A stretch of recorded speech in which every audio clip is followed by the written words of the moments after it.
Hello and welcome to another Dhamma meeting where we will discuss the Buddhist practices of charity, morality, and meditation. Everyone who is interested is welcome to join. We are waiting for our first participant,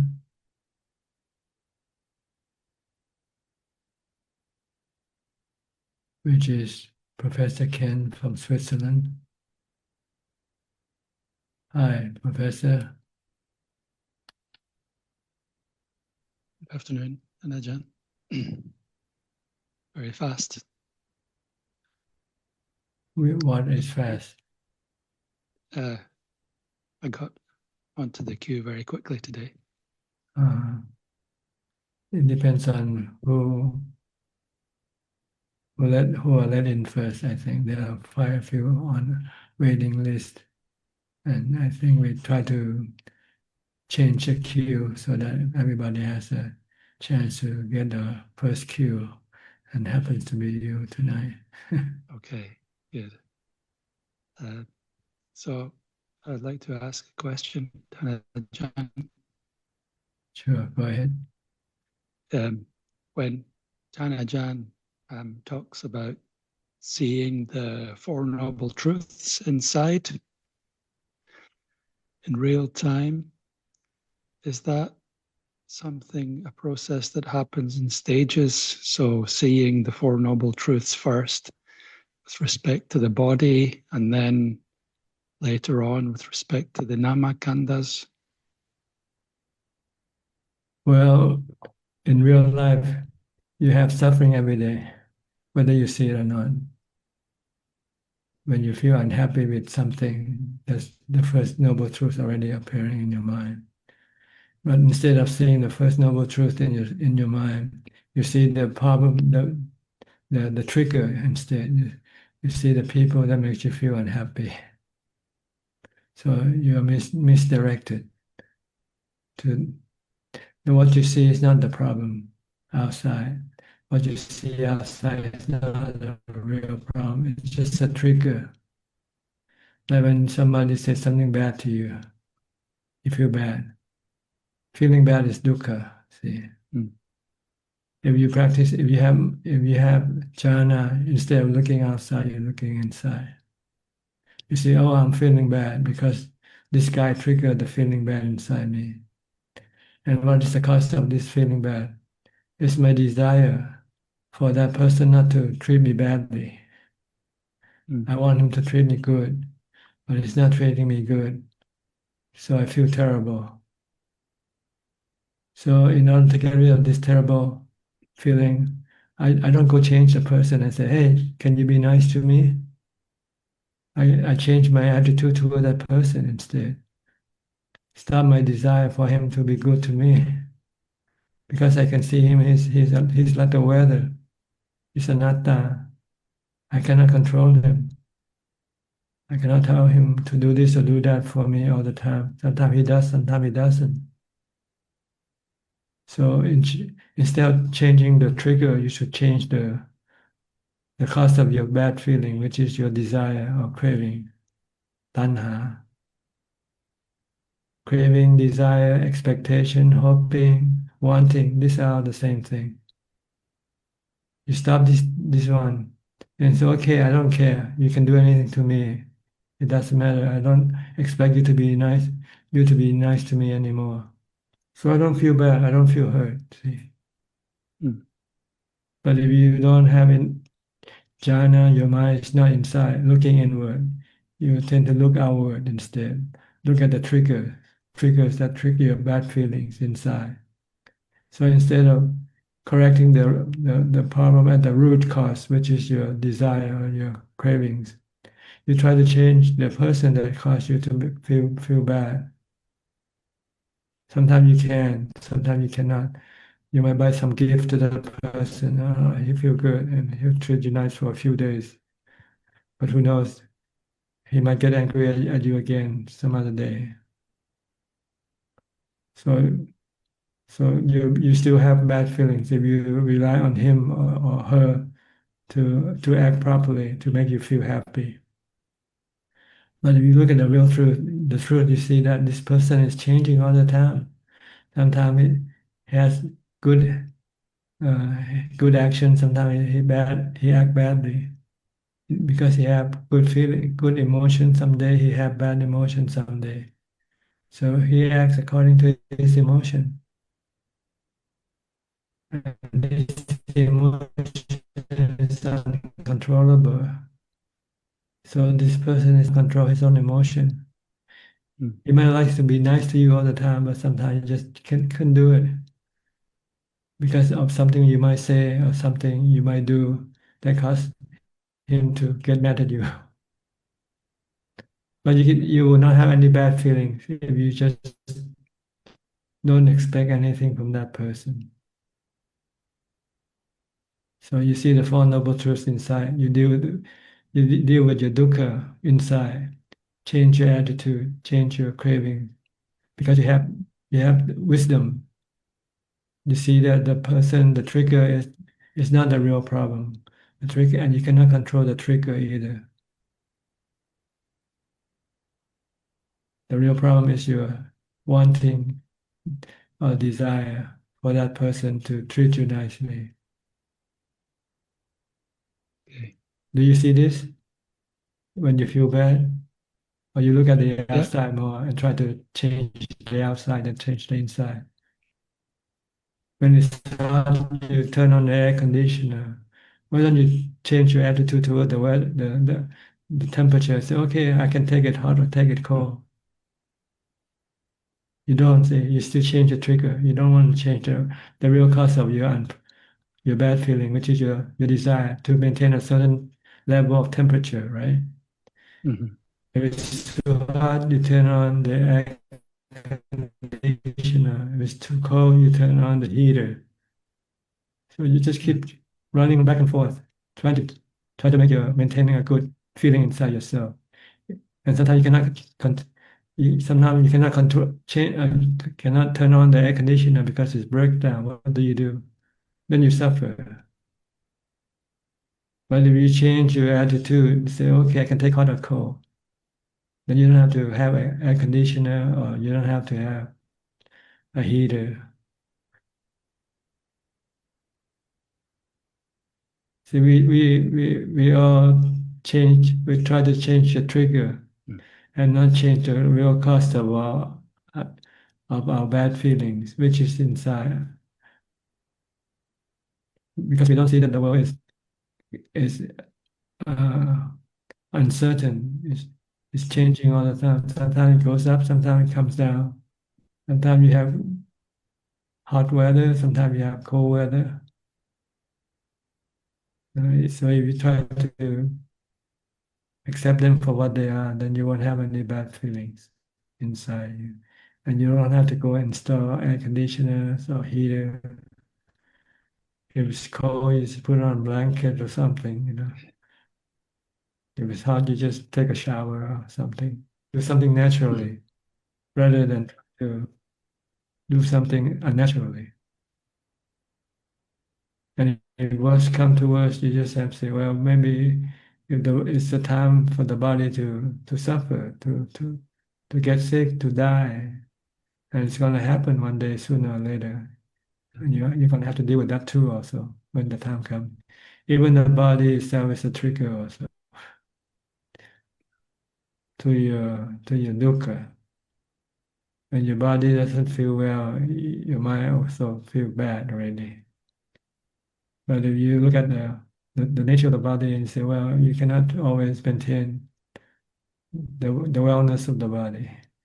Sometimes you get sick, and sometimes you cannot heal it right away. You cannot. So during that time you should have to suffer, or you don't have to suffer. If you know the cause of your suffering is your desire for the body to get well very quickly, right now. yeah. But you look at the truth and you say, well, it doesn't gonna get well right now. It's gonna take a few days. So you change your craving or your desire to say, okay, I'll wait, let the body heal itself. In the meantime, try to be happy with the sickness of the body. So we have Four Noble Truths happening inside us all the time, but we don't see it because we keep looking outside and we try to change the outside. And changing the outside never solve the problem. It might solve the problem temporarily. Sometimes you can change the outside. Sometimes you cannot. And even if you can change the outside today, tomorrow it's going to change again. Something else is going to happen again. That will make you unhappy again. But if you keep changing your inside, okay, try to tune in with the outside. Try to be in harmony with the outside. Live with the outside. Then you don't have to change the outside because you change your craving. You reduce or stop your cravings. That's the main cause of your suffering.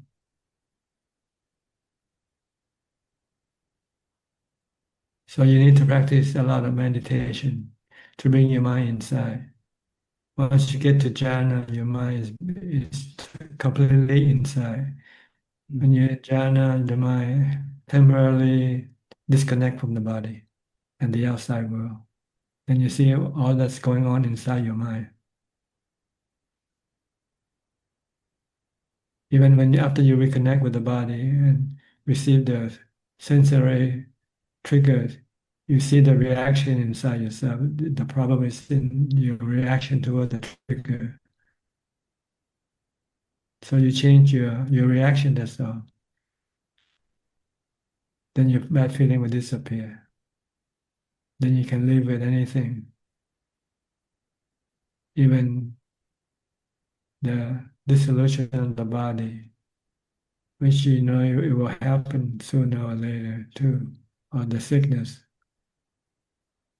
Once you have jhana, your mind is strong enough to remain calm and not reacting, and can face anything that happens. Because things don't happen to the mind, things happen to the body, things happening on the outside. The mind just like a viewer, like somebody watching a movie. You know, all that's going on in the movie doesn't affect the audience, the viewer. But the viewer become emotionally involved, that's all, that's the problem. Mm. But if you practice meditation, you become detached to what you view, what you see. And you just merely see and not reacting emotionally, not becoming emotionally involved with what you see.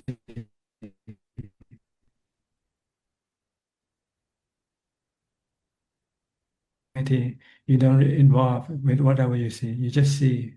You don't get involved. You look at it like a movie. You cannot change the movie. It's already been produced and directed. All you can do is just watch. Mm. Watch with detachment or watch with attachment. If you watch with attachment, you feel emotionally involved. If you watch with detachment, you don't feel any emotionally involved with what you see. You just merely see. Because you know it's just a movie. Our life is like a movie. The mind is like the viewer. See the comparison? Mm-hmm. Yeah. I try to teach the viewer to be detached and not to get involved.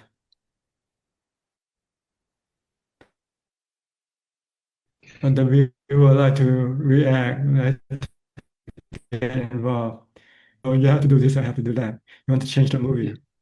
You cannot change the movie. The movie moves along, it goes on. So you get restless and frustrated eventually if you try to react or become emotionally involved. But you are detached, you're just viewing what you see and not reacting. Then you don't feel anything. You just feel happy. You feel contented, happy to see things happening, whether good or bad.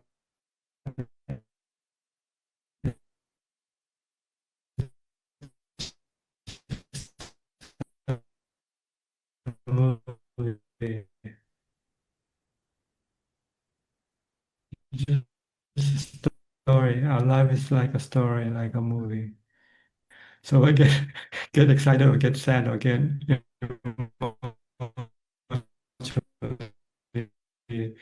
involved.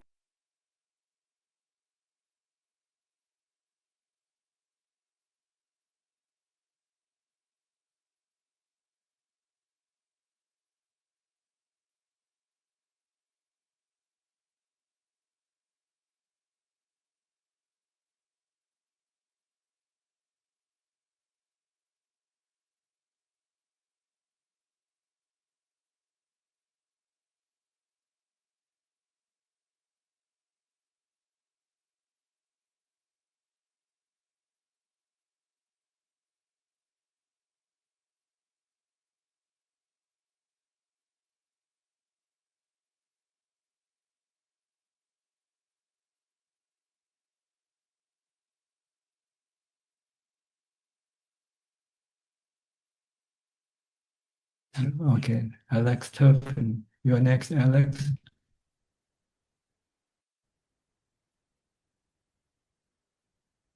Hello, Tanajan. I You well? haven't seen you a few months now. Yes, yes. Are you keeping well? Yes, I'm okay. Good, good. Tanajan, I wanted to ask, please. So I went to a UK Thai forest monastery recently because I'm looking to ordain. And the one I went to, I was asking about, they were telling me about what what it involves, sort of day to day as a monk. And my understanding is that they don't actually teach meditation, which I found quite odd. And I was just wondering whether that was the norm in Thailand for the monks to not be explicitly taught meditation, and if so, how did they practice? How do they learn the Noble Eightfold Path? Is it just by books, or what role does the teacher play in a the novice monks training? Well, in Thailand, we have two distinct types of monastery or temples, scholastic and meditative. See, if you attend a scholastic temple, they teach you study the scriptures and do all the rituals, chanting and whatever has to be done. Because lay people come in and expect monks to perform rituals for them also. But this is not what the original Buddhism was like. Original Buddhism was just a meditative type of monastery or temple, or the forest tradition, real forest tradition. There won't be much studying of the scriptures. We learn from our teacher instead. Our teacher will teach us just only the things that is important or necessary for our practice, which is how to develop meditation, the tools that we need, which is the Eight Noble Path, the Eightfold Path, which is something we have to develop, and we have to live in a frugal way and keep ourselves alone most of the time, seclusion, and we don't deal much with the lay people doing performance rituals, accept invitation to go to their houses, to bless them, to chant for them, to have a meal or something like that. These are not usually the work of the forest tradition. Forest tradition tend to be situated quite far from the town and cities in a remote area where it's suitable for meditation. So I'm not sure which monastery you attend to and happen to be called Forest Monastery. It was one of the Thai forest Sangha monasteries, one of Ajahn Chah's, his sort of England, one of his sort of English. And they don't meditate at all? No, it's not. They do meditate. There is time for meditation as well as for chanting and studying, and so I don't believe they actually teach you how to meditate. So, for example, I don't believe they would teach you how to, the parts of the body, to combat lust, or mindfulness of breathing. So it just that kind of confused me and concerned me a bit, because I would have expected that a monastery would do that, right? That that we would be taught as monks how to, how to do various types of meditation.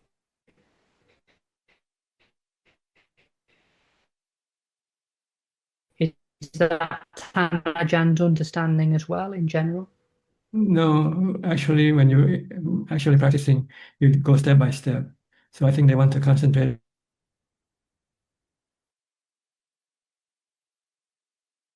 focus the Four Noble Truths, see that Four Noble Truths, and see how to deal with see how to practice the Four Noble Truths properly. But at the first stage, they just want you to be mindful all the time, from the time you get up to the time you go to sleep, and in between.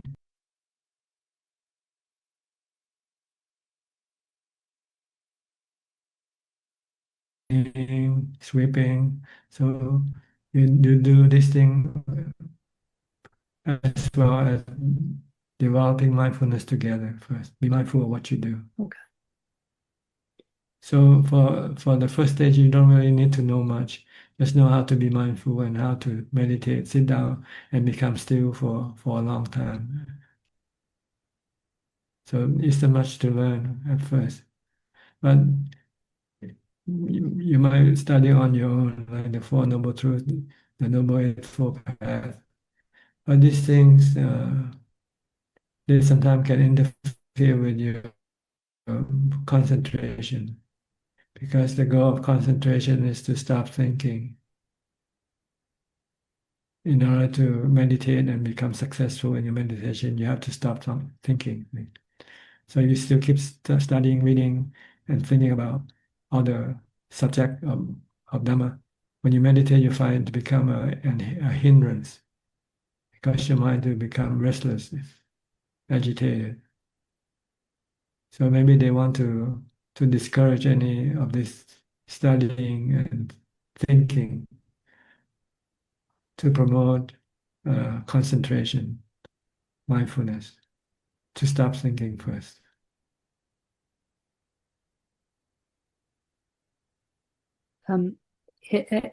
Does Tanajan have any views about, if I was looking for a monastery, which monastery to pick, to sort of ordain in and to be in, or does it not matter, or? Well, it depends on you yourself, what you want and where you are, what is convenient for you, and all these other conditions which I cannot imagine and tell you which is good for you.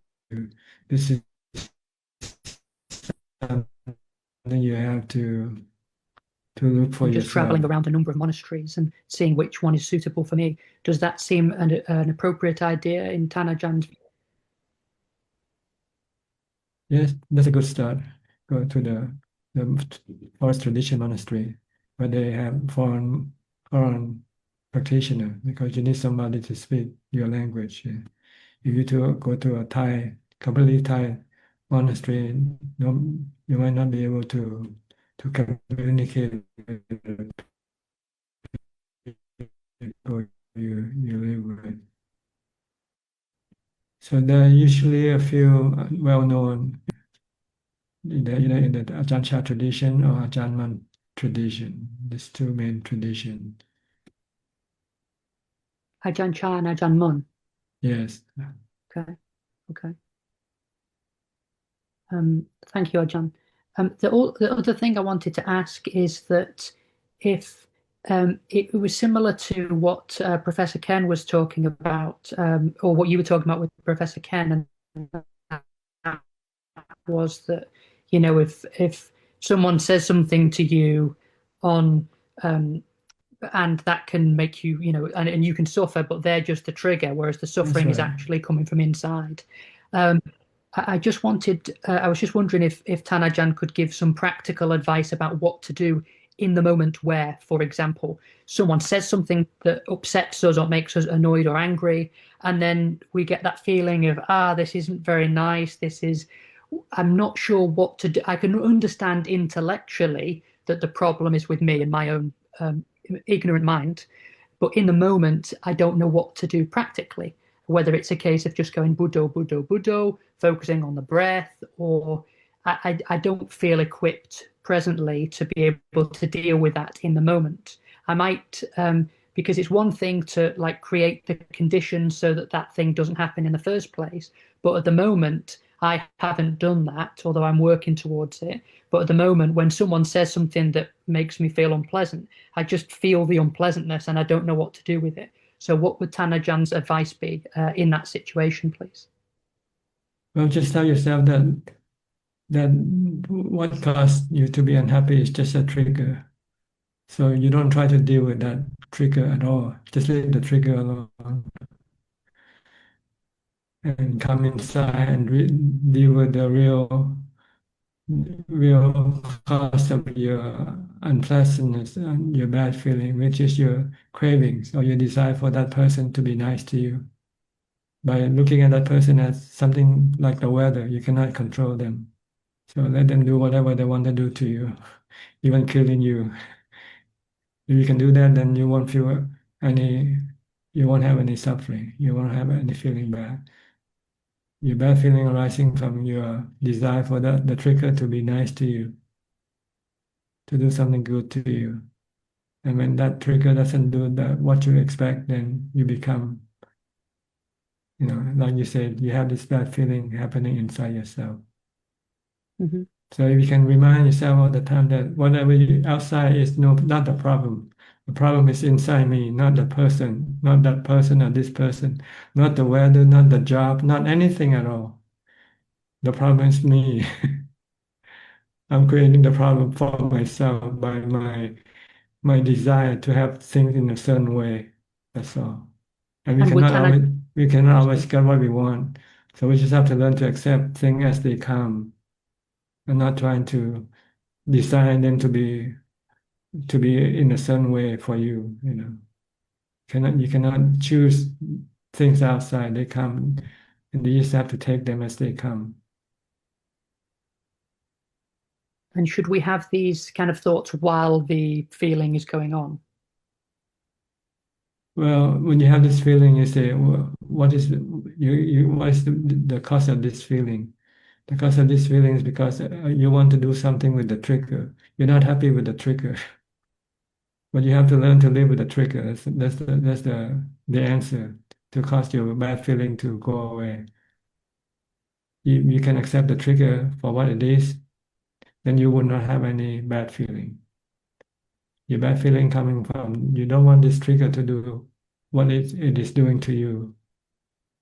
So you feel bad. Okay. So you have to change your mind inside, your expectation or your desire or your wanting from that trigger. Don't expect or don't want anything you accept it. But this is not how you were trained to do. See, you were trained to react to every trigger that causes unpleasantness to you, right? You want to change the trigger, make you feel pleasant, make you feel good. Okay. So in theory, it sounds simple, but in practice, it's almost impossible. It's like teaching you to use it. If you're right-handed, I'm starting to teach you to use your left hand, then use your right hand. You won't be able to do it. You just have to slowly develop your ability to use your left hand first. And so you have to develop mindfulness and meditation to get the mind to equanimity first. Then your mind can stop reacting to the trigger. Understand? I think I'm going to have to put it into practice. I understand it intellectually, as I said, but it's just putting it into practice that's the difficult part because emotions can be very overwhelming. Yes, it can be. So once it take part, it's like fire. It's like forest fires. It's hard to stop it. It just keep burning until all the trees are burned out before the fire can stop. Same way when you have emotional feeling, it's like a big fire developing in your mind. It will keep burning until eventually all the what you call the trees or whatever that keep it burning all been burned out, then the fire will then stop. But if you have Dhamma, you have wisdom, you tell yourself that you can stop this burning fire right away by stopping your desire for the things that cause you the unpleasant feeling, by accepting whatever it is given to you. Like if your boss says this month you're gonna have half salary instead of full salary, you'll start to feel bad already, right? But if you say, okay, if you don't want to feel bad, you say, okay, I accept that. Half is better than nothing. Okay.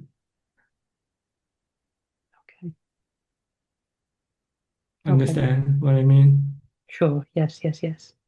Okay.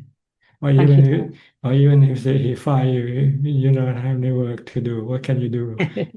You just have to accept it. If you can accept it, you can still be happy. But you cannot accept it, you will not be happy even after you got fired, even after you're not working. You still be unhappy about it.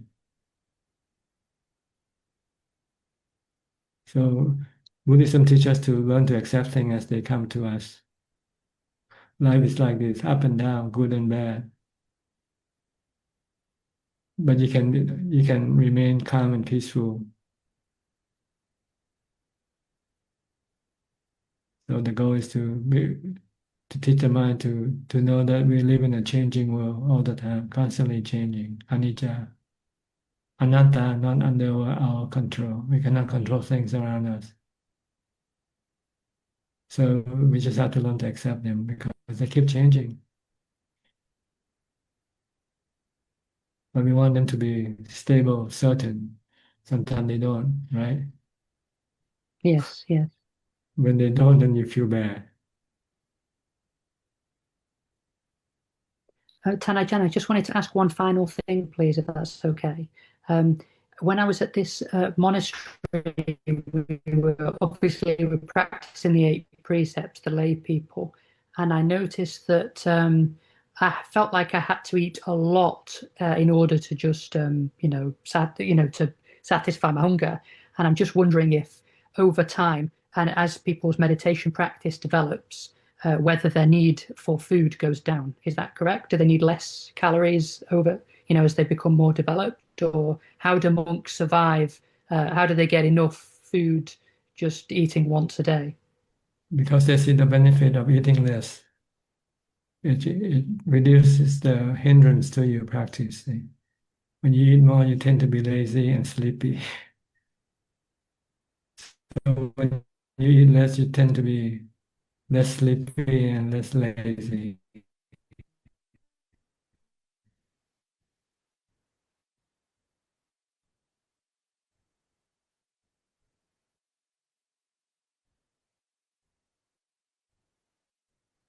But how So do they you not see, lose weight? They when not they go come really, to really, the really level thin where just as a result. the food will maintain a certain level. See, if you eat twice, your weight might goes up.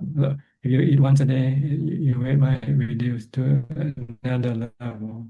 See? And if you succeed, if you find eating less benefit to your practice, you might even eat less than once a day. Sometimes you fast for a few days. Really, Wow. Okay. Okay. because Um, the benefit you get from meditation outweighs the benefit you get from eating. See? okay. So as you advance in your practice, you might tend to eat less and less because you feel that it's more helpful to eat less than to eat more. But how does that work? Because you're getting less energy in, so surely your weight should go down and down and down. Well, you get in replaces your mental energy, see, which is more important than your physical energy.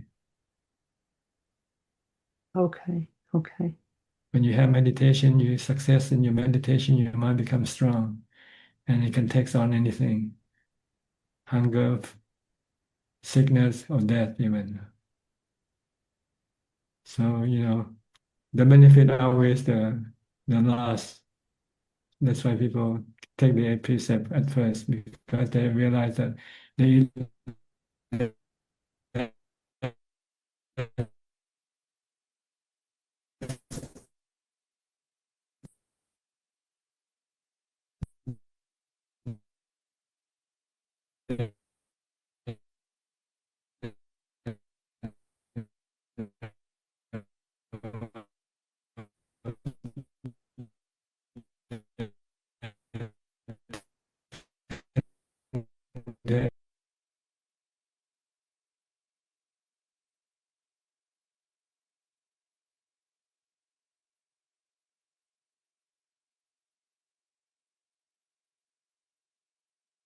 you'll see it for yourself. Talking about it now is just Okay. but you don't need much energy, physical energy when you meditate. You sit most of the time, but you're not using any Okay. physical energy. Okay. Even the Buddha, he fasted for 49 days, but he had the mental energy to go through this uh, the painful part of the body. His mind is strong enough to take the hunger, the pain from hunger. But he wasn't practicing. That's the only problem with him. He thought by fasting alone can get him to enlightenment. But then he realized fasting itself it's just a tool, not the cause for your enlightenment. So he stopped fasting and come back eating normally once a day. And then he concentrated on getting rid of his craving. So he found the right cause of his problem is his own cravings. So he became enlightened. Okay, Okay. Thank you, Ajahn. you're welcome. Okay, next. I'm a little bit slow here, looking at the person who's next online. Okay, Roberto, you're next.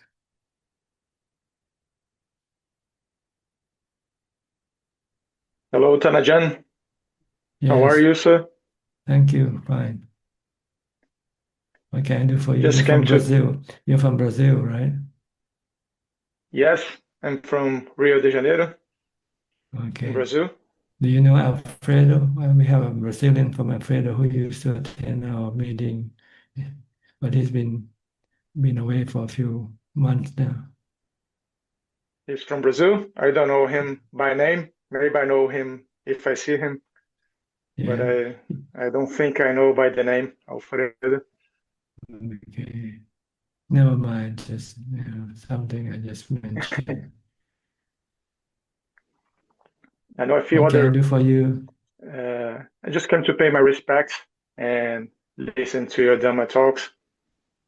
I find it very, very good for my meditation practice and my daily life. So I thank you here.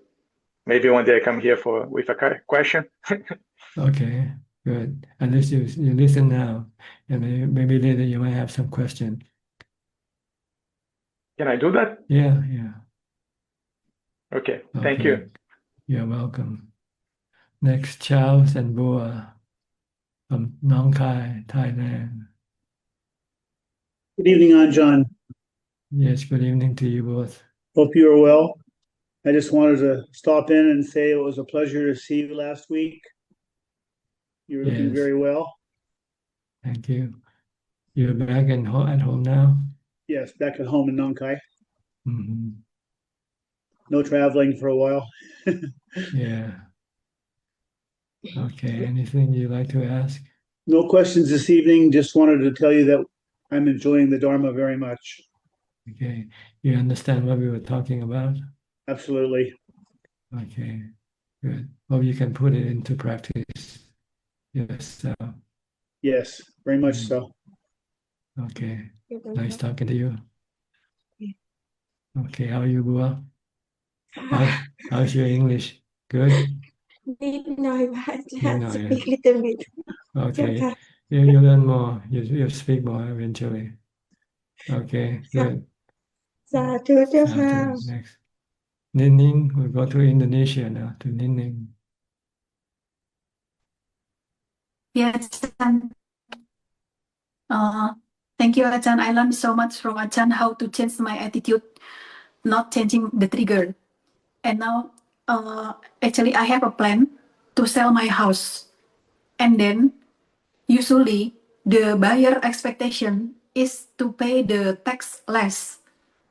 So the trigger is that the condition from the buyer, they want to pay more less tax. So they expect to the owner, which is me, to lower the price transaction.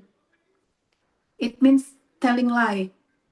So since I want to change my, I mean, I cannot change the trigger, and I don't want to change the trigger, and the condition is they want me to lie. So what should I do, Ajahn?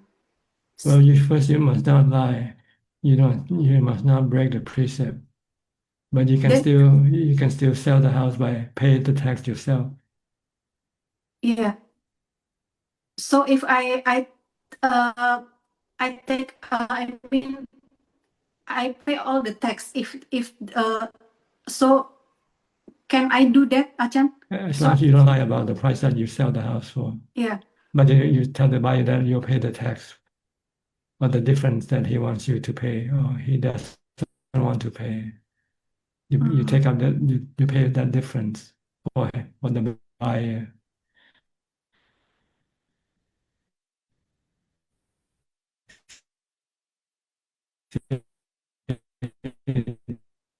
The buyer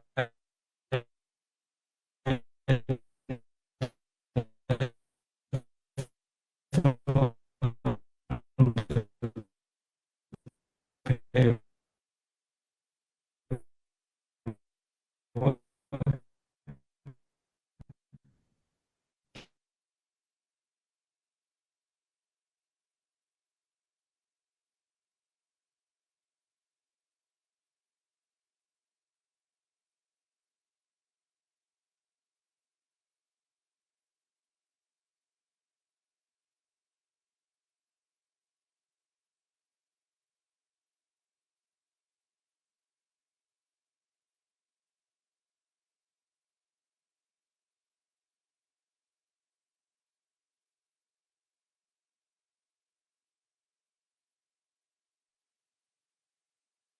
The broker taking care of all, but I don't know is the broker lie or not. Is it good idea or not, Ajahn? As long as you don't tell him to lie or to cheat, it's up to him. You just tell him the sum that you want from the house. Yeah. And how he get it for you, that's not your business.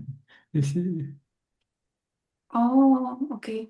That's why I'm thinking of change my attitude. So I should maybe find some other way, because if I deal face to face with the buyer, they usually want me to lie. You have to break the precept. So you let somebody break the precept for you. Yeah. But you don't tell him that. You don't tell him to break the precept. He Yeah. has to do it voluntarily, willingly, because he might make some money from breaking the precept, but he doesn't care. Yeah, that's right. Okay, I know that. But you must not tell him to break the precept. You just tell him that you want this lump sum price, and however he gets it, it's up to him. Yeah, I want to do that because that's the only possibility right now. Usually, every buyer want to pay less tax. For you. Yeah. You pay him the commission and you say this is how much money you want from the house. and that's it. How he does it, that's not your business anymore. Yeah. Okay, Ajahn, thank you. And then my question, Ajahn, about the Queen Malika, Ajahn. Why the Queen Malika after reborn in the Niraya 7 days, and then she can directly reborn in the Tusita heaven, Ajahn? Because the karma changes, the balance of karma changes. Not always go to the human realm before go to the heaven? Can directly from Niraya to the heaven? I don't know, but somehow the karma balance in the account changes. So your status change. If you have 10 million and then you have 1 more million added to your account, then your status change. Okay. And then on Dhamma in front of the Kuti, Ajahn said that even the one who reborn in the lower realm and also higher realm, they are all still trapped, actually, still trapped in the cycle of reborn. That's right. Yeah. Sometimes before Ajahn said that, sometimes I am not really realize that heaven is blessing, Ajahn. Sometimes we feel that reborn in the heaven realm is blessed. I mean, it's good karma. It's the good option also for being reborn. But it's temporarily. After a while, you will have to be reborn as a human again once your good karma expire. And also, this Buddhist era still, I mean, if we count 5,000 Buddhist era, maybe after reborn in the heaven, we will reborn in the time where there is no Dhamma. Is it correct, Ajahn? That's right. You don't reborn as human every time there are Buddhism in this world. Sometimes you're born and there's no Buddhism left in this world. So you're blind when there's no Buddhism to lead you. Except if you're a Sotapanna, then you have established Buddhism inside yourself. That's why that's also trigger me to study more and practice more, because it's not good. I mean, it's not good condition. Even if I reborn in The the goal is not to heaven. reborn at all. Now you can do it. Yeah. That's the goal, Ajahn. Yeah. Yeah. So study more, practice more. You Yeah. have enough practice already. You have enough study already. What you need is practice now. Yeah, I practice more and more and keep on doing. I practice dying, Ajahn, before I dead. That's why I learned so much when I stayed in Wat Yan, that I changed my attitude toward the heat stroke. That time I cannot stand of heat, but Ajahn said that I should be stand of everything of the nature. That give me that support my spirit so much, Ajahn. Yeah, you have to learn to live in poverty. Yeah, that's why my mom surprised that why now you can live without air condition. When the electricity off, I don't mind, and I just keep calm and can sleep well, right. Ajahn. Because you might have to experience worse than this. You might get sick, you might get dying, and this is the worst condition for you. And you still have to be able to pass the test, Yeah, that's my big resolution to my body. The experience of staying in Wat Yan. Actually, before I met Ajahn, I don't know that I'm deluded. I think that changing the trigger is okay. I mean, it's not doing any wrong, not break the precept or everything. But for the higher goal, like to be enlightened, we have to accepting the truth. Leave the trigger alone. Let them. Yeah. And change your cause of your dukkha. Eliminate the cause of your dukkha, which are your cravings and desire. Yeah, meeting Ajahn is my happiness. I have so much big resolution to my body, Ajahn, which I need for my practice. Thank you so much, Ajahn. Okay, you're welcome. Thank you, Buddha. Next, Lynn also from Indonesia. Lynn. Good evening, Tanajan. Very happy to see you tonight. Okay. Yeah. I got a few questions tonight about one of my close relatives. He has been married twice, and then due to some conditions, he had to leave his first family and children. So not long after that, a few years after that, he started a new family. And then long after the second family, he decided to go back to his first family. And then my question is he breaking the precept? And what are the consequences from Buddhist point I of think view? you should just leave him alone. Don't worry about him. You just don't do it, that's all. Okay. Okay. The reason I ask is because he is somebody that I feel indebted to. I know you try to understand your trigger, which is something you don't have to understand.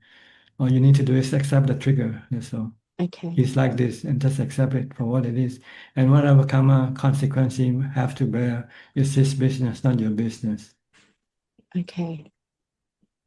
And if I sort of lose the respect for him now, does it mean that I react to the trigger? Yes, you react. You should behave normally.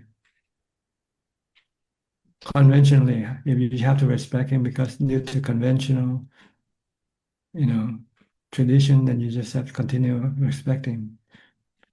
At least outside, you show respect. Inside, you might not have any respect. Yeah, because of this, I feel unhappy deep inside me because I have to change the way I look at him now. Because you don't accept the trigger for what it is. The trigger changed and you don't want it to change. Instead of changing yourself, you want to change the trigger.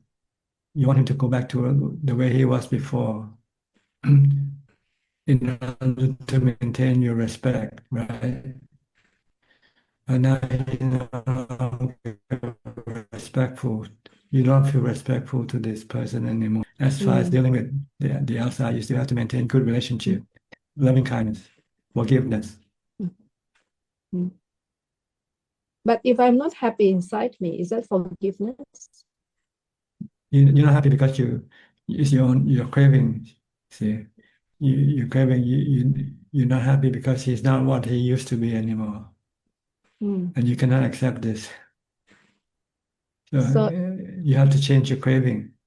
But say that things change, the trigger already now changed. So you have to lower or change your expectation of that person. So if I still have the craving inside me, does it mean that I haven't forgiven the person? Yes, you have forgiven, but you still haven't forgot. Yes, I forgot. Okay. But if you actually forgive, then you shouldn't have any bad feeling toward that person. That's true. Yeah. That's what I contemplated last time. So yeah. You have to look at the person as anatta, and you cannot control that person. So he changes up to him, but you can still maintain good relationship with that person if you have to. If you don't have to, then okay, you go separate ways. Which means that by keeping distance, also a reaction. No, not reaction, just not staying. When you go close, then you're reacting. But when you just maintain equanimity, then you're not reacting. Just remain. You have to. It's not the physical distance. It's a mental distance that you have to keep away. Equanimity will give you the mental distance. Even though physically you might be close to that person, but mentally you have nothing, no any feeling toward that person. You're neutral toward that person. You don't hate, you don't like, you don't hate that person, nor like that person. You're just somewhere in between. Neither like nor dislike. Equanimity. Neutral. Okay. Okay. Yeah, I do understand now. That's all I want to ask. Yeah. Thank you so much for the very enlightening guidance. Thank you. Okay, you're welcome. Next, Ricardo. Hi, Ricardo from Uruguay.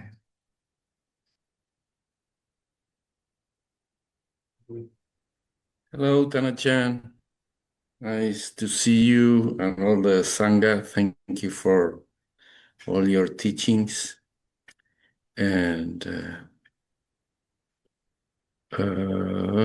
first of all, if you let me know to Roberto Carvalho that Alfredo is here now and he says Upeka on the He's in the room lower also? side. He's on the room. I see. Okay, thank you. Because I turn on the speaker view, so I don't see all the participants at the same time. Okay.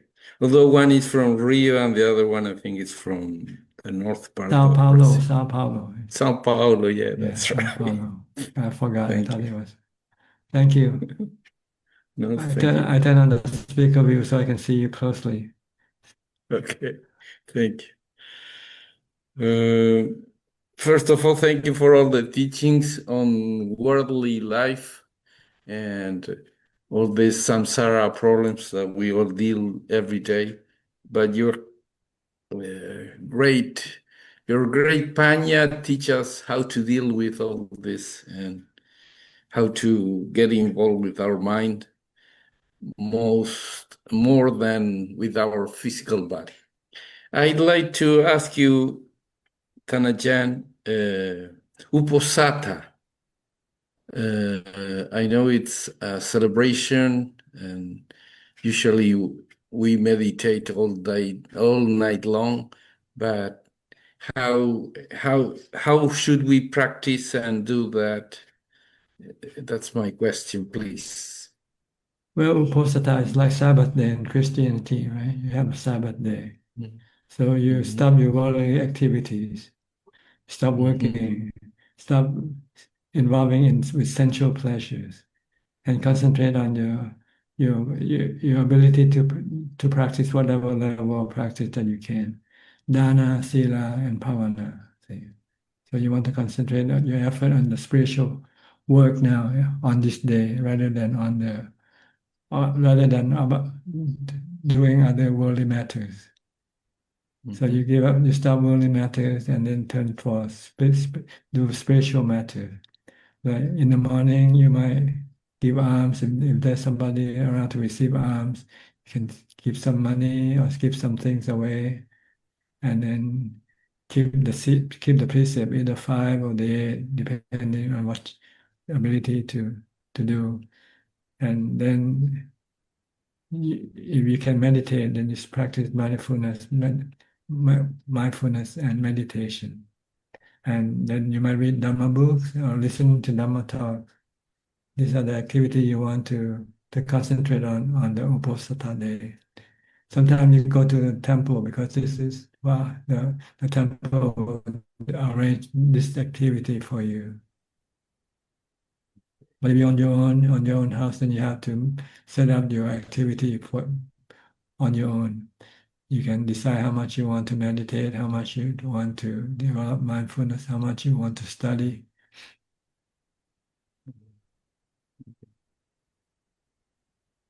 No worldly matters, no worldly working, no work, no business, no news, no follow the news of the world, what's going on in this world, no entertainment, no eating pleasure, eating for just survival. Eating maybe just once a day or but not after midday. If you eat twice, not after midday, for instance. So seek no sensual pleasures. Seek for spiritual pleasure, for meditation. Seek for jhana. Seek for ubekha. That's the goal for Ubosatha Day. To get to ubekha. Okay. And you can do this. Ubosatha Day actually is 24 hours, right? Mhm. From morning of this day, from the morning of today to the next day. This is one round, complete round, 1 day and 1 night. We call it. Okay. Okay, clear. Clear, very clear. Like joining this Dhamma talk also is considered to be studying Dhamma. Okay. But don't join the talk about politics or about business or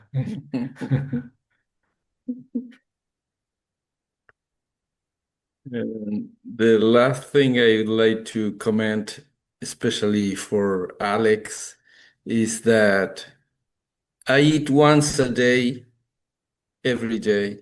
And here you see me, I am not too skinny. and I live very well, eating once a day. Okay, no problem. Thank you. Okay, you're welcome. Next, Gary from Singapore.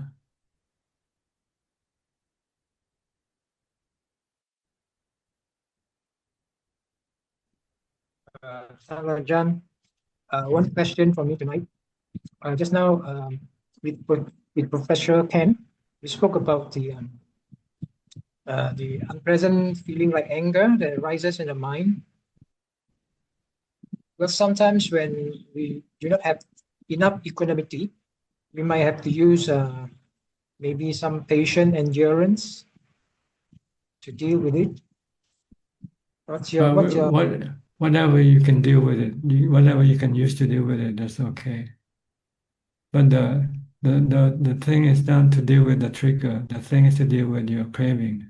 How to stop your craving, your desire for the trigger to be this or to be like this or to be like that.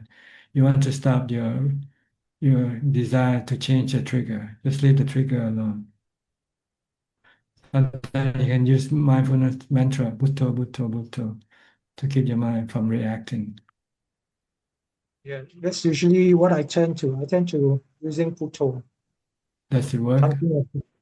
Yeah, it works. I mean, if it's really strong, I have to chant quicker, just to cancel the time longer. Yes, until the eventual defilement goes away.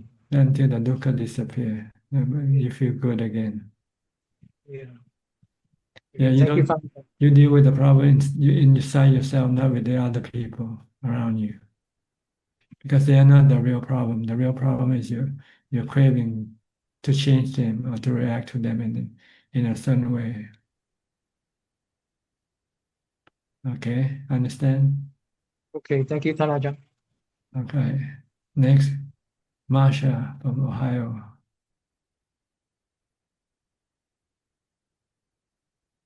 Good morning. I guess evening for you, morning for me. The discussion on the triggers has been so helpful because even though I can have a beautiful, strong meditation, then later in the day, I can face the trigger and just totally fail with my trigger. I have one person in my life who has irritated me all my life, and somebody that I can't really avoid. And I keep trying to avoid this person. And I guess whenever I try to be the controller or manage it versus just see this person like the weather, not knowing what will happen on any given occasion. It just really helped to hear that I need to have a neutral mind. You need to be in your empty space. I need to stay in my empty space, and I guess I have to consider her to be the teacher that is showing me that I still have a lot of work to do. A lot of work. But yeah, I've noticed, and I was going to ask you about this, that, you know, I could have the beautiful meditation where the mind is steady, the mind is clear, I'm not disturbed by the bodily aches and pains, and then soon after, it's like I just totally lose touch with it.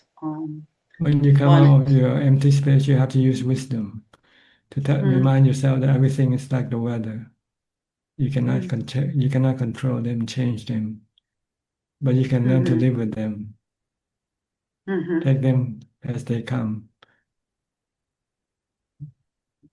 They can be nice to you sometimes, they can be bad to you sometimes. Whatever they do to you, you just have to learn to accept it, that's all. Not react. Accept and not react. Be a viewer, not be an actor. Yeah. I had an experience just on an activity I did with my daughter and her two small children, where we had gone to a park for like a movie event and some crafting and such. And as I sat on the big lawn, and the people were all wandering about and, you know, being with their families, it was just like I was sitting, like I was the movie projector. And the movie was just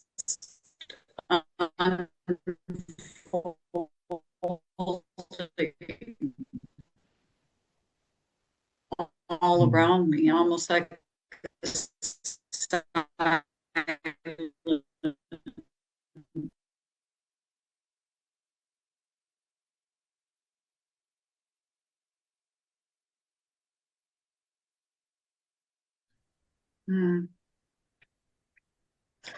Okay, I'm going to keep working. At least I can really see it.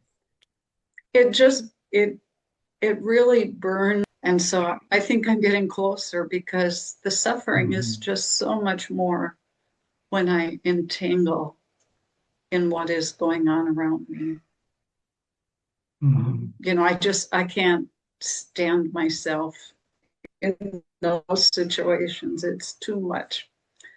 And then the last thing I wanted to ask you was, if you really go into jhana, can you still have some awareness that there's the body and that there's breathing? Is there any kind of awareness of that if you're in jhana? One, you can still have the awareness of the body, but your mind has remained calm in equanimity. And another one is we completely detach from the body, completely. The body, the breathing, everything that comes from the body will be gone, and you're left in total emptiness. Okay. But you have the same equanimity. Both type doesn't react to anything. I think mostly then I'm in that first level. Yeah, first level. For most people, I think that for that. To go deeper, you have to have something stronger to push you inside. Like when you face some life and death experience, and you can leave the trigger alone, and then you can go inside deeper. Yeah, I think that is true. The experience, really experiencing the suffering, is like the greatest trigger of all. And then you can really go to the path if you've Yeah, you just let go. Just let go. Let go. Let go of the trigger. Yeah, yeah.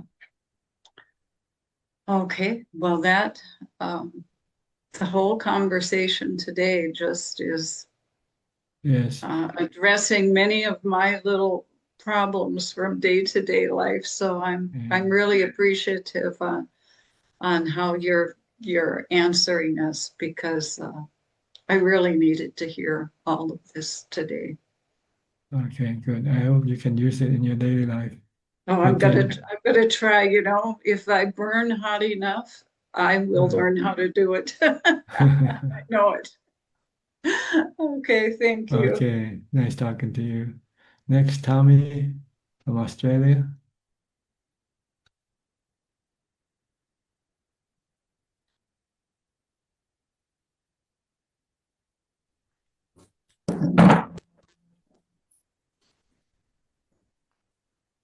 How's it going, Carl? Hi, how are you? Good, how are you? Fine. So you got a lot of photos of teachers in the background. Yeah, I got a shrine now and a Buddha Rupa. Okay. Yeah. Feels good. Feels like proper place of practice now. Mm. So what's on your mind today? I wanted to ask about the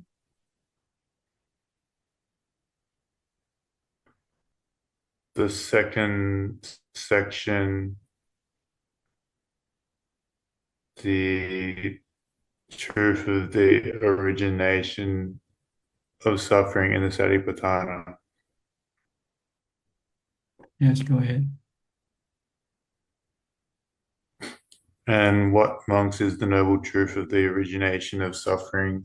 Is it saving which leads to the continuation of existence, which is connected with enjoyment and passion, greatly enjoying this and that as follows: craving in regard to sense pleasures, craving in regard to the continuation of existence, craving in regard to the discontinuation of existence. Now, where, monks, does that craving, when it is arising, arise? When settling, where does it settle? In the world, there is that which is likable and pleasing.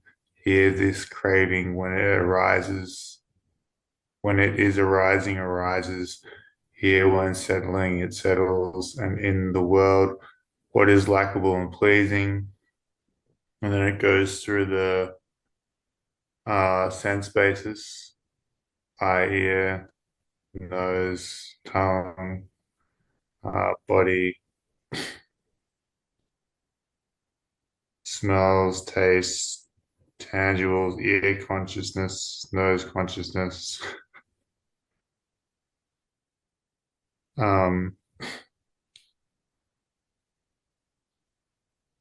So what is your question? What is your question?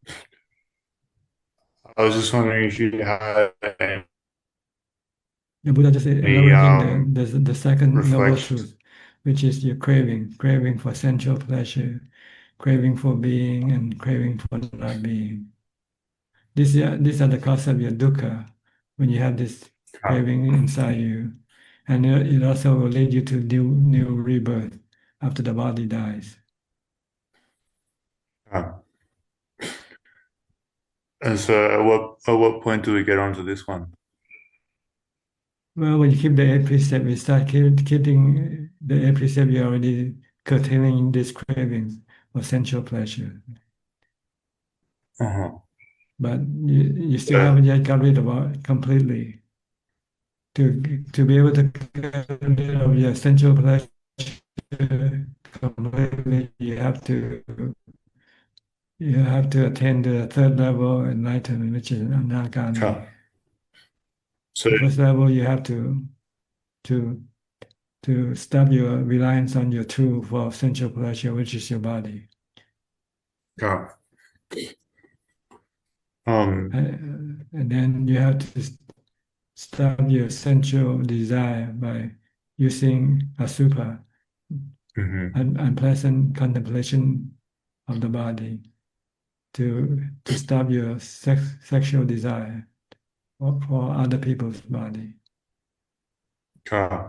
Then once you have done that, you have finished with your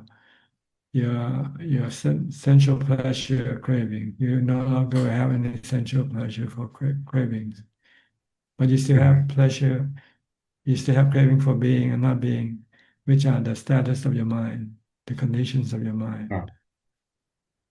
which you also will eventually have to stop and leave the mind alone. Leave the mind changing as it's being affected by a condition that it come into contact with, which causes the mind to change. The feeling on the mind can change. Today you can be high, tomorrow you can be low. Today you can be elated, tomorrow you might be depressed.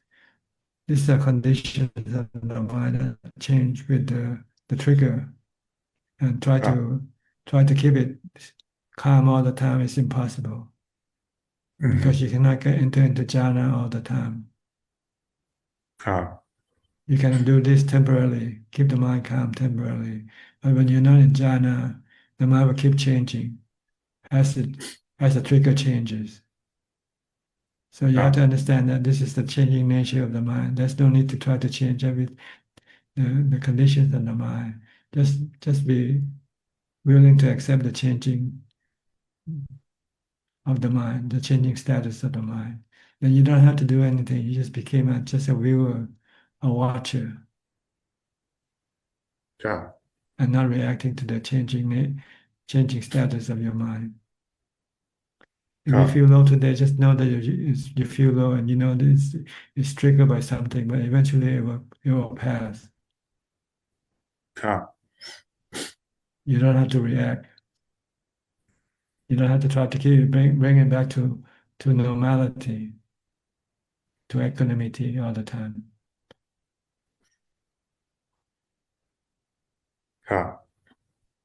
I wanted to ask about the Suba and run my method by to see if I'm doing it properly. So first doing the serenity practice, and because I've got proper internet now, I can put my laptop next to my Jonkron path and then just watch autopsies all day when I'm doing Jonkron, and then I wait until I find something really revolting and then pause it and then internalize it, like with the nimitta, while I'm walking, or do the 32 parts. But I'm wondering, when I'm sitting,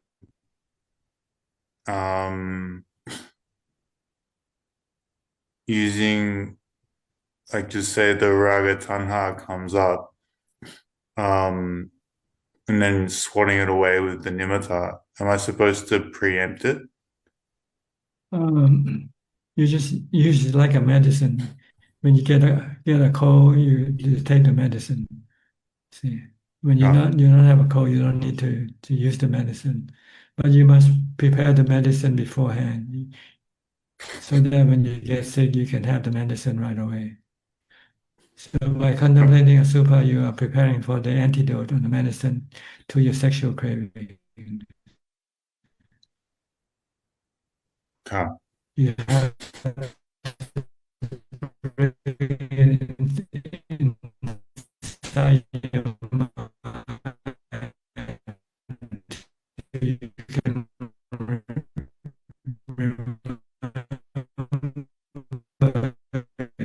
all the time, which is out. So first corpse contemplation, he took it on like a parikrama, like he just do it all the time until it become completely ingrained. That's right. Can you do it like that? Yes, it's like reciting memorizing the multiple table until it becomes natural to you, second nature to you. So whenever you multiply, you can use the multiplication table that you have memorized in your mind. Same way with the Asupa images. You want to install it in your mind like a computer. You have a program, you have to install into your computer first before you can use it. And Asupa is a computer program that you have to install in your mind. By constantly thinking, reflecting, contemplating on these Asupa images until you remember it all the time. And you can call it up anytime you need it. Okay, I understand. Okay. Yeah, I don't have any more questions. Yeah, focus on the sensual pleasure part, the body part first before you go to the mind part. And the mind, you have to pass the body test before you can go to the mind, the mental test. You have to go through the body, the feeling, the painful feeling of the body, and then there are the sexual cravings for the body. And once you have got rid of this problem, you no longer have anything to deal with the body. Then you have the mind left to deal with alone. Okay. All right. Thanks, Ajahn. Okay, you're welcome. Next, we'll go to Alfredo from Sao Paulo. Hi, Rebecca. We have a friend from Rio de Janeiro. Do you see him on the screen? It's Roberto. Yes. Rio de Janeiro, a beach counterpart, but a beach. Yeah, carnival town, right? Rio de Janeiro. Yes, very good to live. A beautiful place.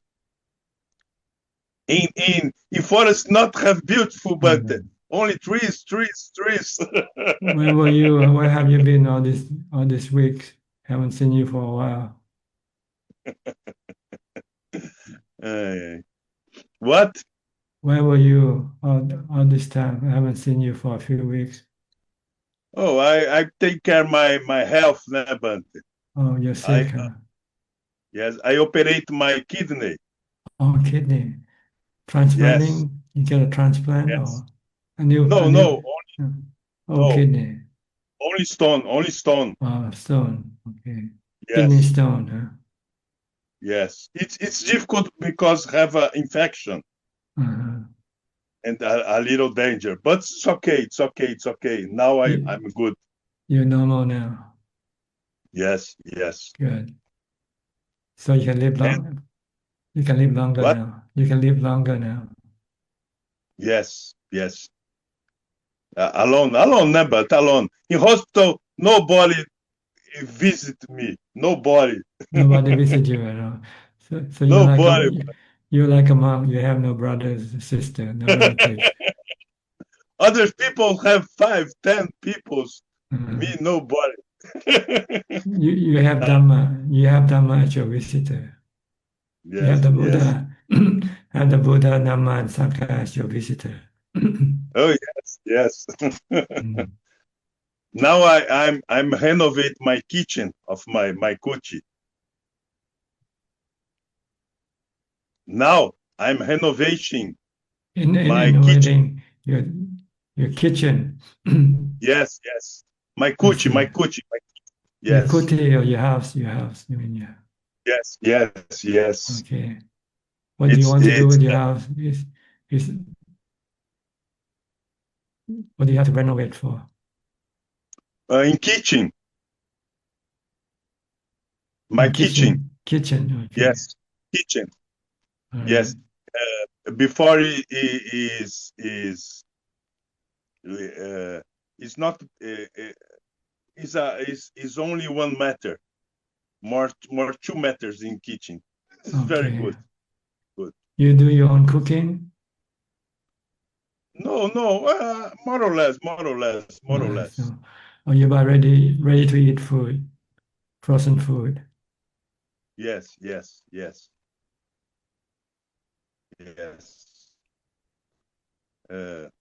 I contracted a worker, a Venezuelan worker. to do the work for you. Yes, the peoples have to work here. He's Venezuelan. He's from Venezuela. Yes. You pay him well? Yes. Oh, yes, Okay. yes. You have to be generous. 50. Be generous, okay. Oh, yes, yes, yes. Dana. Dana from Venezuelan peoples. Yeah, okay. He needs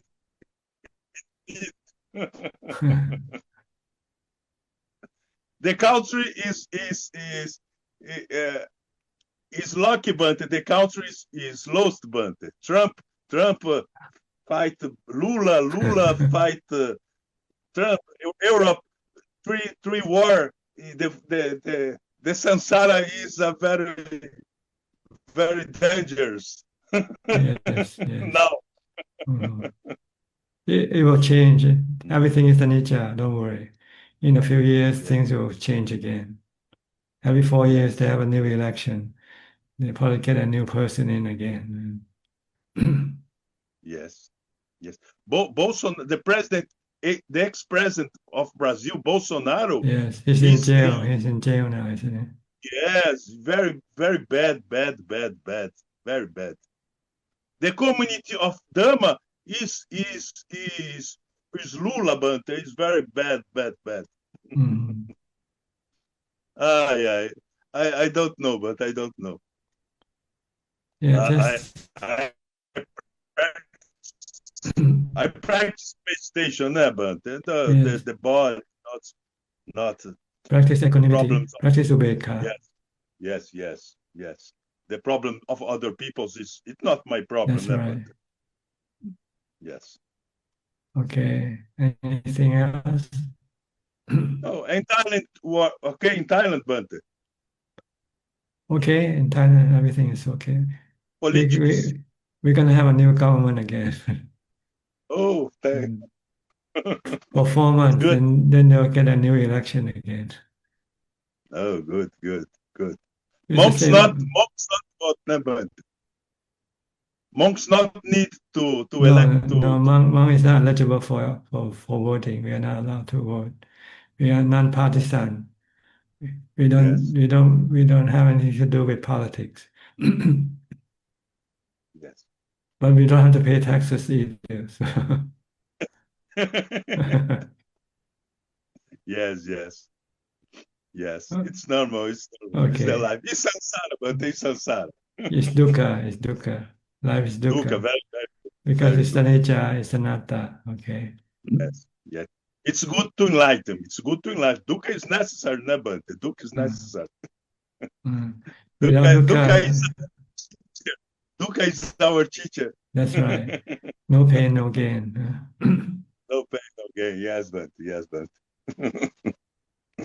Thanks. Okay, good talking to you. Good to see you again. Thanks. Good to see you too. Okay, hope to see you all the time now. Oh, for all peoples. Okay. Goodbye. Okay. Bye. Next, outsourcing from Malaysia. Good evening, Ajahn. I'm just paying respect and saying thank you to Ajahn for your teaching. Okay. Go to Singapore with Kok Seng. Hi, hello, Kok Seng. Greeting, Ajahn. No questions at the moment. Okay, Alvin. Go to Alvin from Malaysia. Namaskar, Ajahn. I haven't got a question, but I just want to share something which I was very impressed with. A couple of months ago, my daughter actually came back and told me that she heard another classmate talking bad about her and another boy. And she went and told the boy, and I was very impressed with the boy's response. At such a young age, he told my daughter that, just ignore these people. We cannot control what they say. Just let them say whatever they want to say. So I was just very impressed with a 16-year-old boy that able to say that. It means this fellow have wisdom. Yes, yes. I don't think I'm not sure about the family background, but I told my daughter that these are the people that you should hang around more with. I was very impressed with this person. Good. Yes. All right. Thanks, Dad. You're welcome. Yes. Next, Intan from Indonesia. Good evening, Prajan. Yes, what can I do for you? Prajan, can I read my experience to Prajan? Briefly, okay, not too long. Oh, yes.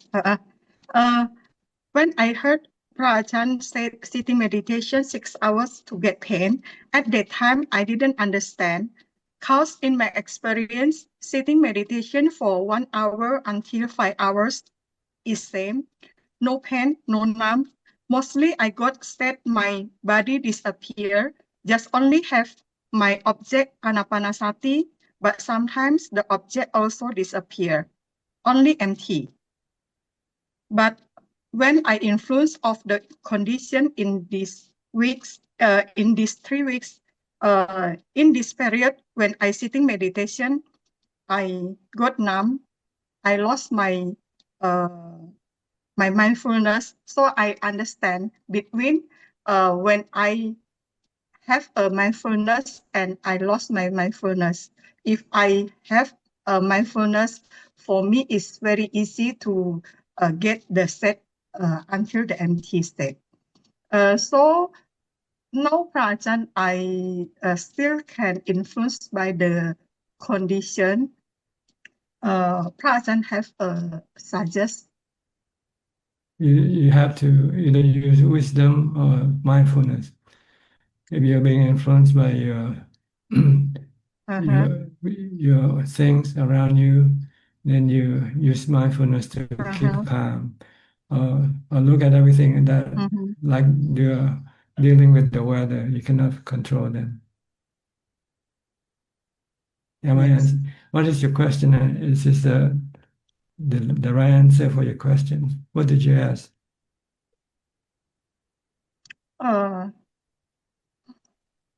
Now I still can influence by the condition.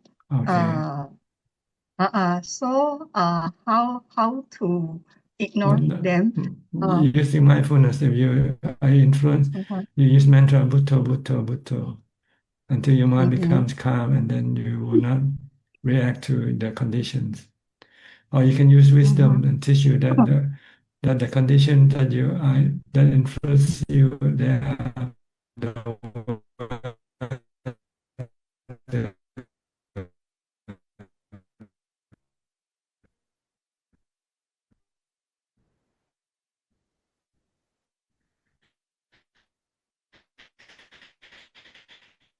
you cannot control them, you cannot change.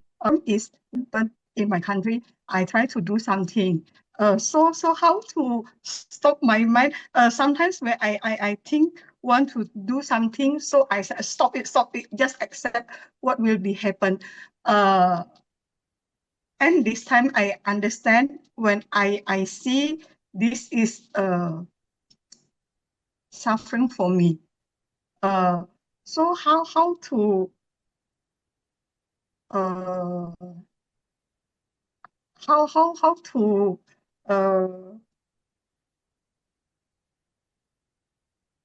back to have a mindfulness? By reciting mantra, Bhutto, Bhutto, or chanting, until your mind becomes calm and not reacting.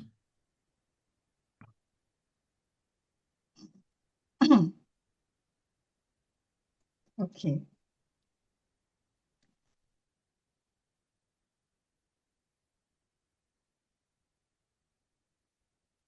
Okay, understand? Understand. Prajan, another question. Yes, please go ahead. In this condition, if I want to push myself to easy to mindfulness, can I fasting, but I still walking? It's not good for you to fast when you're working because you won't have won't have enough time for meditation. So your investment will be wasted. So you should fast on the day that you can have full time practicing better. But if you want to fast while you work, there's no one to stop you. But fasting is to assist your meditation practice, not to assist your working.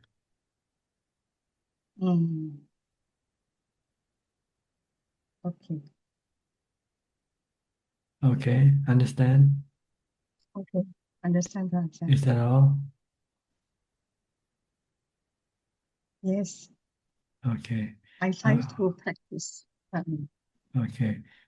When you work, just Okay, thank you, Ajahn. practice mindfulness. Yes. Be mindful of what you do all the time.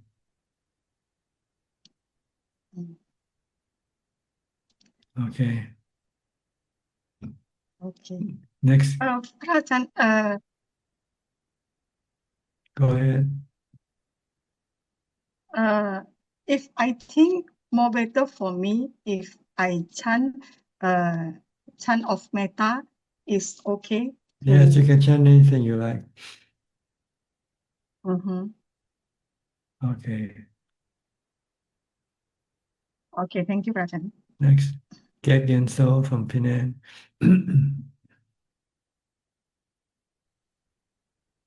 Ajahn, good evening.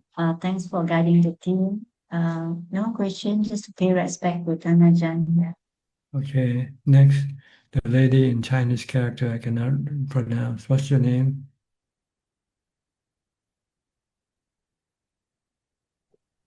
Good evening, Abhijato.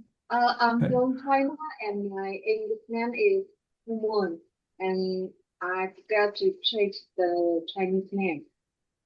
I see. Where you're from? China. China. Okay. Yeah. And your name is? Full Moon. Full Moon. Okay. Yes. Okay. What can I do for you? Yes, I do have some question, but my English is so poor, so I cannot ask a lot. Just ask what you can. I try to take a reset every day, but it also have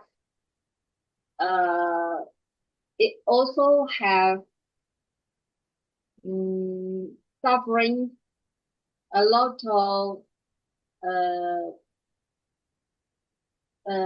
kilesa in my life.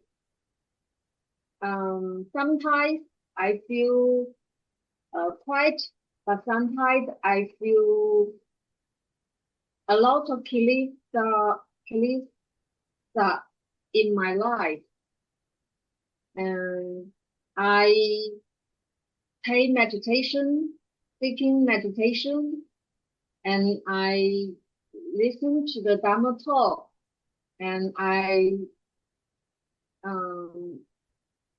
the solution is that it also has a lot of kilesa in my life. Sometimes it occurs, and sometimes I feel equanimity. I cannot solve this problem. I don't know how to let the kilesa not rise. Never arrive. I don't know. Yes. You have to practice more mindfulness. Try to practice mindfulness all day long by reciting Bhutto, Bhutto. From the time you get up, as soon as you get up, you start reciting Bhutto, Bhutto as you continue on with your daily activity. Try to prevent your mind from thinking about other things.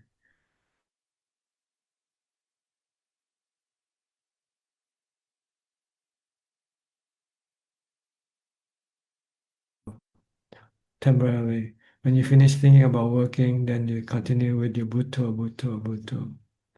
This will then maintain or contain your defilement to be less active. wake up. And then if you Yeah. have time, you should sit and meditate also. Practice mindfulness and meditation. When you're not meditating, you practice mindfulness. When you have to meditate, then you meditate. When you meditate, you use mindfulness of breathing, or you can use mantra, Bhutto, Bhutto.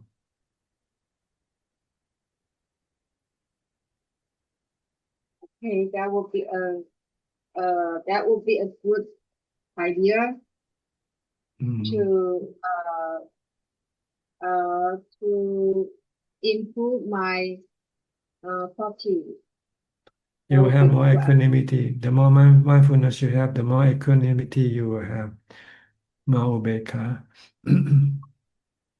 Because my job is a lawyer, and I am a new lawyer, and I have to find some case to do, and I need to communicate with the people who not meditation, who is not a Dhamma, Dhamma, a citizen. So I need to thinking how to talk to them, how to have the and to make friends with them. That is that was a big a big problem for me. I need to sometimes I need to thinking some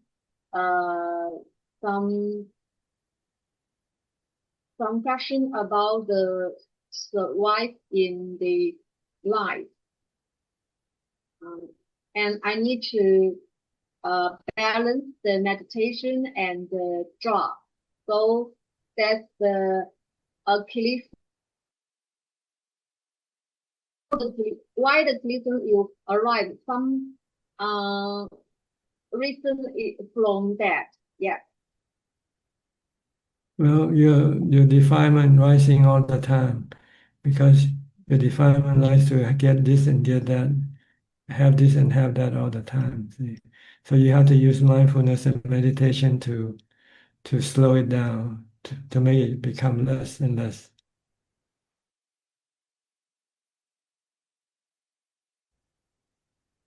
Okay, understand it. Try to practice mindfulness as much as you can during the daytime, during the waking hours. You're mindful with what you do. Don't let your mind think endlessly, aimlessly. Try to contain your thinking, and your defilement will become less intense. Okay. Okay. Try to use. I know. Yeah.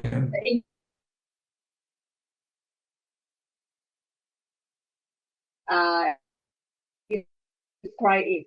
Yes, defilement. Okay. Practice mindfulness.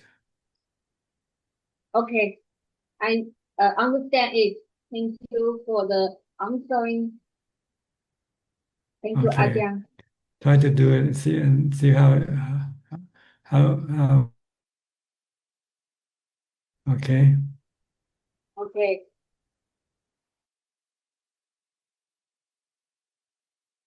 Belinda.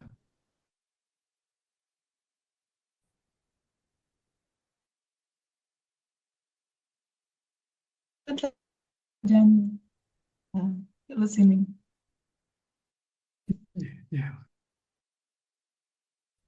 And this. Good to see you. From Canada. Yes. Okay. You and everyone else, and good questions so far from the other. Really answers some of my own. I've had to health issues.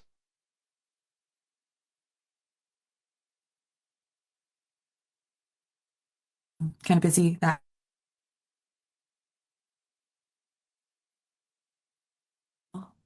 a couple times a week. And on Sunday, they had a ceremony where we could make donations. And so that's been very good for me, for and some people instead of just on my own all the time.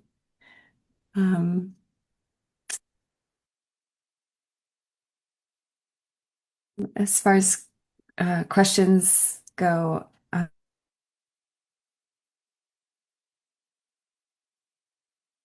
ask some really good.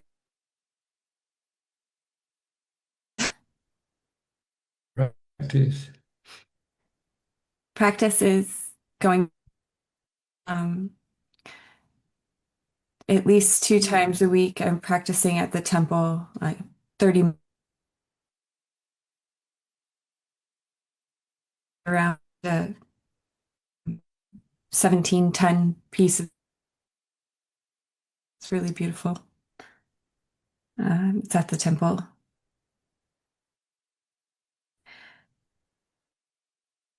There's an online meditation. They teach like about an hour of theory and then a half an hour of walking, a half an hour of sitting.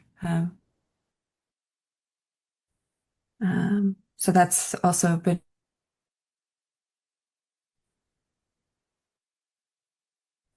Yes, you should maintain your practice regularly. Yes, it's the downtime. Sometimes I've been really struggling with I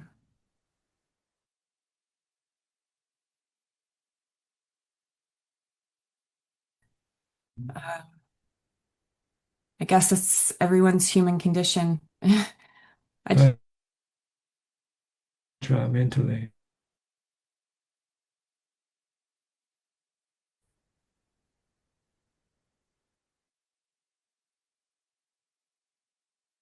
Teach yourself that is up, and you should not be choosy equally. Choice. That's right. Yeah. It's hard. But you don't have to when come down. You don't have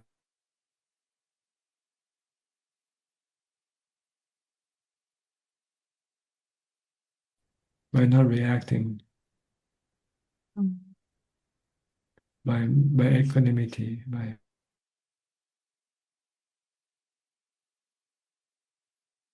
then life will not bother. It comes down.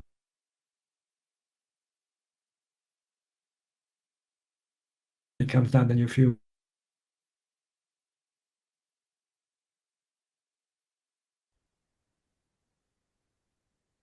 So try not to feel good or bad. Just try to knowing instead. Knowing life is bad today, not all the time. When you don't react, then you don't feel bad inside. It's only when you react when you feel bad, because you react with defilement, you react with cravings.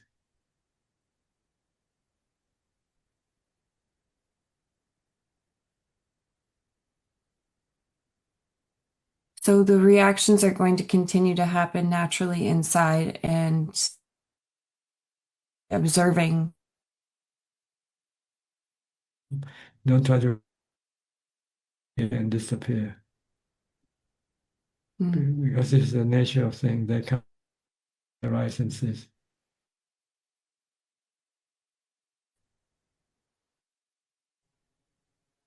Influenced by them, what I mean. Just be detached from them if you can. By pulling away, using mantra, you need to pull it away to get into equanimity.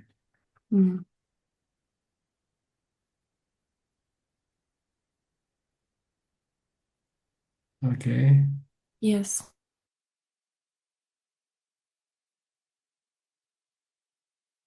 Colorado.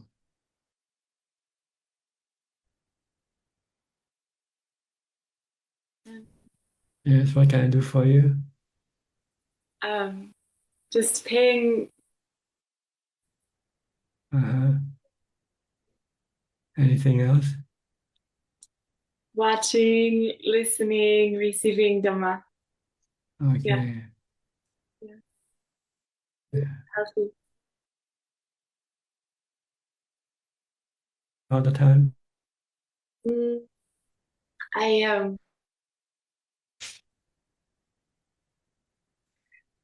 to a Tibetan teacher.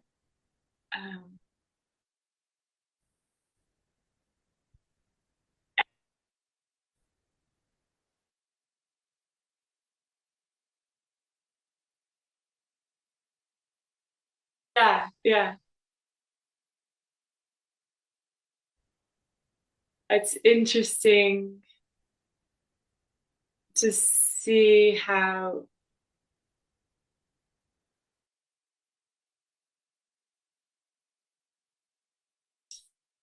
and they have some of the same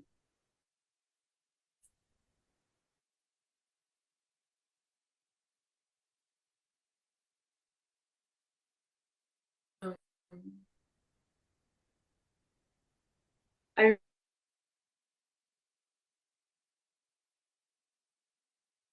just settling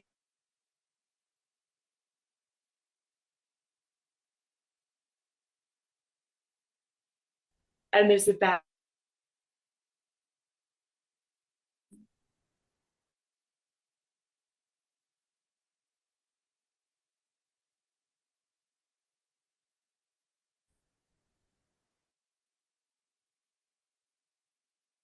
from the plate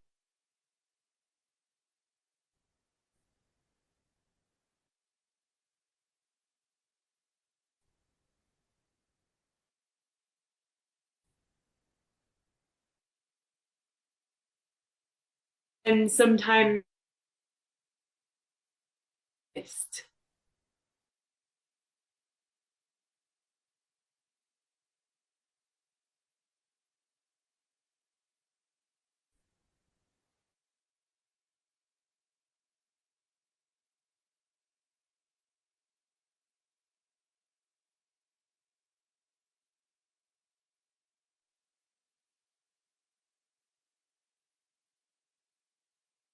To get Dhamma to become still.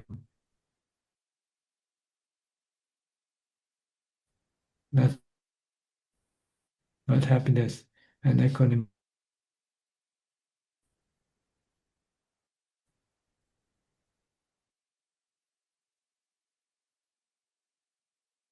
Meditation object. Not for anything.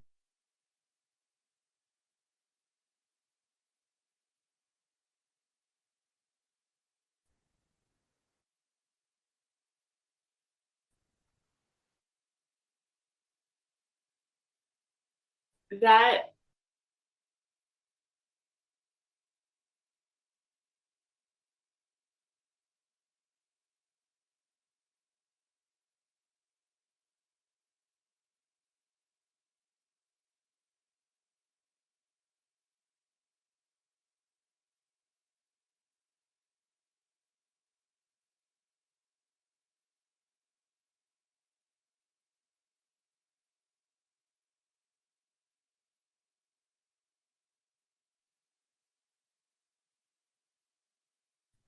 Of your feelings and your mind, your mental states.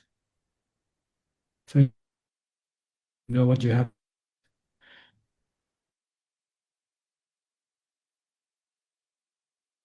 So they got stuck there. They might not have a teacher to do next. I don't feel stuck.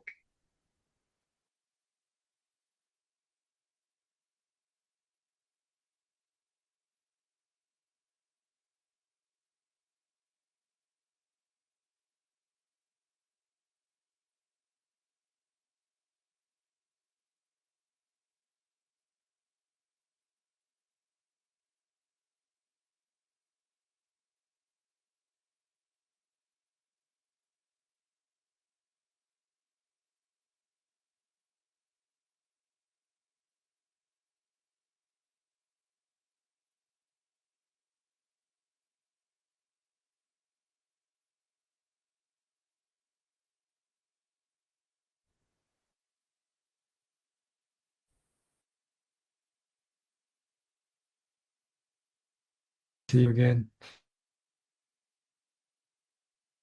from Malaysia.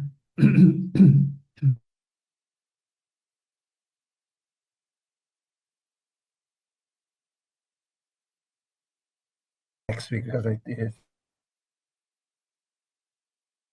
be my today. So we can wait.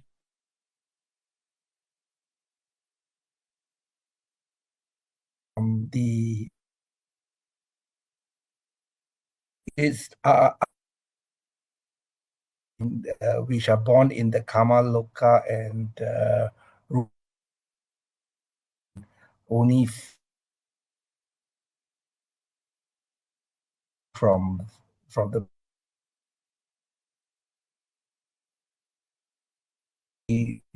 31 to an extent that a meditation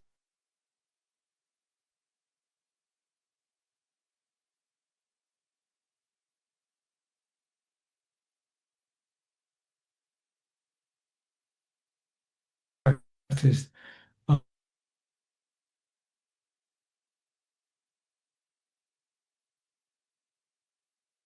there's 6 planes, depending on how much you give out.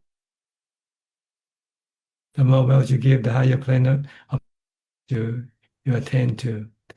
And then likewise, the Rupa jhana, happiness of existence, the plane of suffering. So this is the vision of the, which is Rupa and Arupa. There are three, and they're divided into different planes. Yes. So as data progresses, disappear. And then it's also slightly disappears. It's also like move the plane.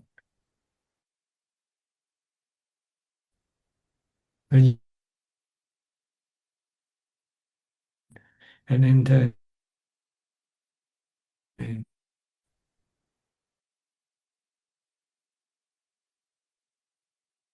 If you was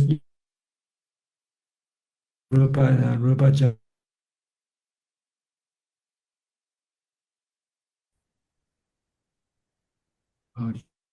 Ajahn, thank you very much.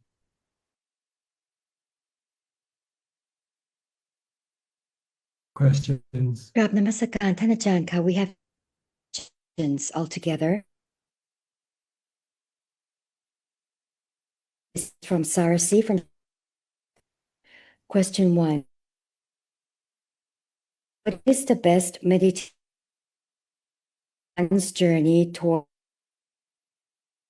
See, the different types of meditation is like antidote to different types of suffering that you're experiencing. If your mind is being influenced or being overwhelmed by anger, for instance, then you should use loving kindness meditation to get rid of the anger. If your mind is overwhelmed by sexual desire, then you have to use the Supa meditation. And if you are restless and agitated, then you should use mindfulness meditation, such as mantra, to reciting mantra, or do some chanting, or maintaining mindfulness all the time to stop your restlessness and agitation. So these are different antidotes for the various conditions of the mind, depending on what kind of sickness the mind has been inflicted with. Like the body, when you have stomach ache, you take the medicine for stomach ache. If you have a headache, you take the medicine for the headache. So these different types of meditation is for curing the sickness of the mind. But if your mind is normal, not sick, then we generally use mindfulness of breathing when we sit and meditate, or we use to. The second question is from Charles from New York. Is it possible for a noble disciple to attempt suicide? No, no. The third question is from Gautam. During my daily activities, if I evaluate every thought, mind moment, or feeling thereof through lopa, tosa, and moha, and also the 5 precepts, am I being mindful or am I merely indulging in discursive thinking? Yeah, you're indulging in discursive thinking. If you're mindful, you stop all your thinking altogether. You're just merely watching or observing or knowing. Question 4. Does the evaluation of thoughts or feelings through lopa, tosa, moha help in the progress of spiritual path? No, not at first. When you first started, you want to stop all your evaluation by using mantra or mindfulness of body or meditation to get into jhana first. Once you have jhana, when you come out of jhana, then you can then evaluate all the conditions of the body and of the mind. The next question, does the peace and calmness developed during the meditation help in cutting down the fetters automatically, or does one have to contemplate about the fetters and hindrances separately? Well, it helps to decrease the amount, the intensity of the fetters, but it could not get rid of the fetters entirely, permanently. You need to use wisdom to be able to get rid of the fetters, but you need the support of equanimity to be able to do this, to get rid of the fetters. Not wisdom alone cannot get rid of the fetters. You need to develop samadhi or jhana, and then apply jhana and wisdom together. Then you can get rid of the fetters completely, permanently. And the last question is from Lee Tekwa. Hi, Ajahn. Recently, I have to make a difficult decision. My 19-year-old father, who has a stroke and dementia, has been hospitalized. He has not been eating well. The doctor gave us 2 options. One is to continue with not eating and wait for the time to come for my father to leave the world. The other option is to go on the tube feeding to prolong his life. I was told tube feeding is very uncomfortable, and I'm not sure if my father can tolerate the tube inserting into his nose. May I have some advice from you? Thank you. Well, it's better just to leave the body alone. You don't have to do anything unnatural. Let the body exist if it can exist, and if it cannot exist, then let it expire naturally. That is all, Ka. Okay. I think that's about all the time we have for tonight. Thank you for your company. I hope this meeting is useful and beneficial for your practice. In the meantime, please stay safe, be mindful all the time, and keep on practicing. And if all goes well, I'll see you all at the same time next week. Thank you and goodbye. กราบสาธุเจ้าค่ะ Thank you, Thank you, Thank you, Ajahn. Thank you. Thank you, Ajahn. Thank you, Thank Amins. you. Good night, everyone. Bye-bye. See you next week. Good night, Ajahn. Good night.